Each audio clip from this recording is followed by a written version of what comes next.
for this brand new technology to ramify. It requires greater scalability. On the public side of things, you don't have a lot of scalability and you don't have a lot of privacy and confidentiality. You can do that in some ways, but we need more robust mechanisms for privacy and confidentiality. We made an app for the transportation of toxic waste. And when you transport toxic waste, there's a lot of administrative burden. Almost every truck with waste will cross a border. But if the truck can only use this application until the border, it doesn't make sense at all. You must work together with the other countries the truck is passing. So it was immediately clear for us we must work together with Belgium, with Germany. So we must collaborate with governments worldwide to share prototypes, to share knowledge and to make decisions. You can also learn faster working together. Usually in Switzerland, trust in government is high. That's a good place for making tests with such a system.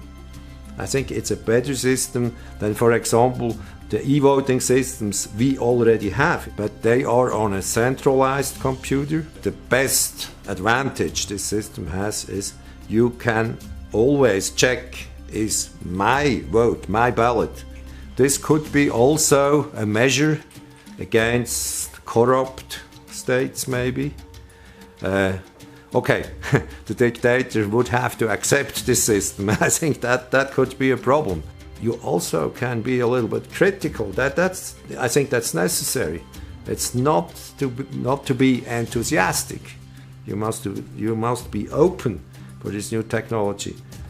And yeah, I think so you get trust with daily experience, with simple use cases, with good stories to tell to the people. I think storytelling is the most important thing at the end. The future of many ambitious projects and solutions of problems is on the horizon, and blockchain could save the day. However, how far is this mass adoption, and what would it take for the world as we know it to run on blockchain?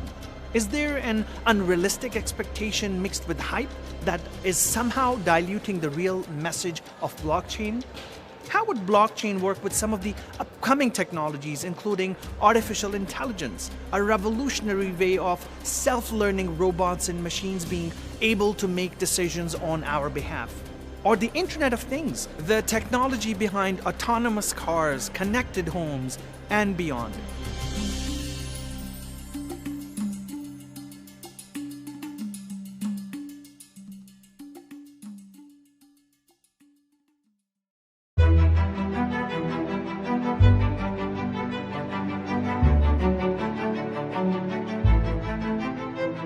The next few years will be a very short time to tell, but when we talk about 5+, 10+ years, the Internet of Things will definitely have an effect in the next 5 years, connected by some kind of identity. So I do believe that there has to be a global form of identity if people are in different societies and they want to be connected with each other. And blockchain technology will play a major role there to connect these different databases. If you look at the convergence of different technologies right now as blockchain, AI and the Internet of Things, right, then it's interesting to see that exactly there you see topics like Industry 4.0 or autonomous vehicles, autonomous cars. And if you think about those kind of machines, the smart machines kind of packed with sensors, driving over the street with the need to coordinate with other vehicles on the street, then you have sensors, you have the Internet of Things. You have kind of decision making, which is kind of based on probabilistic and probably some AI elements. And on top of that, you need to have a communication layer, an inter-organizational, or in this regard, a system, an operating system across the different vehicles, which makes the transaction secure and certain so that you can know with certainty how those cars communicate in order to kind of maneuver through the traffic.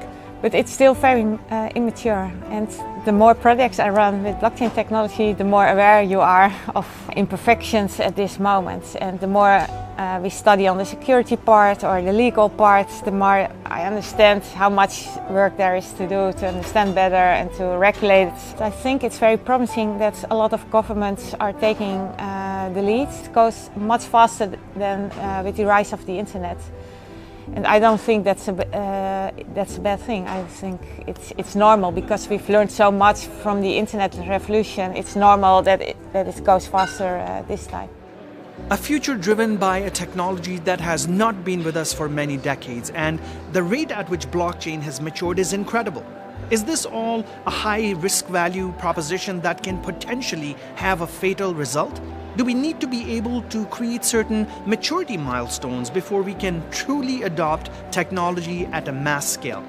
Perhaps the way we have traditionally adopted technology is also under disruption. What should we, as regular people, expect from the future, and how should we accept tomorrow as it's driven by the convergence of blockchain, AI, and the Internet of Things? Many of my other city managers, colleagues globally, asking me, don't you fear that blockchain will disrupt your role as a government? When talking about government, we have main two elements or roles: to authenticate transactions and make sure that this transaction is secure. Blockchain will allow us to even take these two roles to its next level, to make sure when there is an authentication component, it's happen faster and even safer. For normal people, I don't think they should worry about blockchain or AI or IoT. They're never going to use a blockchain. They may use cryptocurrencies, they may use applications that software developers build on blockchains, but they don't really use the World Wide Web protocols right now. They just use applications that software developers have hopefully configured into compelling, elegant user interfaces where you can essentially have greater agency in your professional life, greater agency in your social, political interactions. So you will be more in control of what you're doing and in greater ownership. If you think about kind of having in the future control over your digital traces, for now we know Facebook and the like, they have all the data and we have no control over them, even though this data belongs to me. If you think about using your mobile phone or your credit card or your Facebook account, we grew up with this notion of, in order to be part of the digital world, we have to pay, and we pay with our data. And we sort of bought into this argument. That is not a given. We can think of systems which are designed in a way that you stay in control of your digital traces. That is important for people to understand, that this is potentially the paradigm shift. There could be something like a Facebook on blockchain where you are always kind of in control of your data. That also means that you have to have a digital mindset, which allows you actually to be able to manage your digital persona, your digital representation. And that is something we also have to learn. As we accept and know that we are responsible for our body, that we are also responsible and accountable for our digital person in the digital sphere. This technology is really working, and it's really easy to use this technology. You only need a cell phone and not much more. And that's something even people in Africa, they have it. They can do it. It's a chance for people to have more democracy in the world. And their real goal is to make the world better. It's not making money first, maybe after that. But the first step is to improve this world. And here technology can help. I feel like the things that you want to do in life, the things that you're passionate about, what helps you to be good for yourself, to your friends and to the planet, that combination is where I feel this blockchain is beginning to help us be there.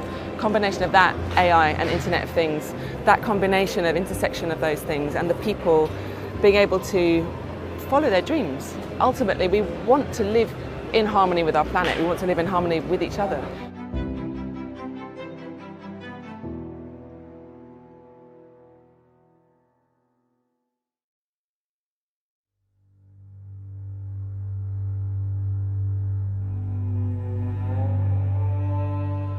Tomorrow is not here yet, and despite that fact, we are actively building the future with our actions.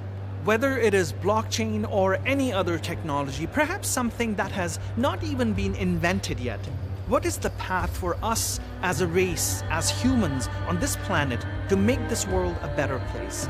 It may seem unreasonable, but our ability to question things and create paths to do things differently has always led us to change the status quo.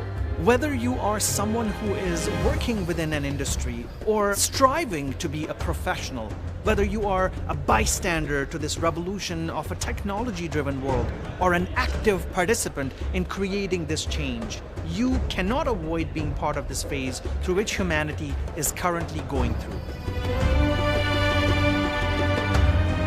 This is perhaps one of the most incredible times we have ever seen, because the amount of change that has happened over the last 30 years and that potentially will happen in the next 2 decades will redefine us as change makers and dreamers. For now, the dream of changing the world, one town and one city at a time, is slowly becoming a reality through the trailblazing efforts of early adopters who question convention and break stereotypes. This is the right time to join the race, no matter what your pace is. This is the best possible environment to start learning about how the world is changing. This is a unique opportunity to be part of something where all of us can create value together and turn the dream of happiness, fulfillment, and positive change into reality. So say yes to positive change and accept that change is the only constant.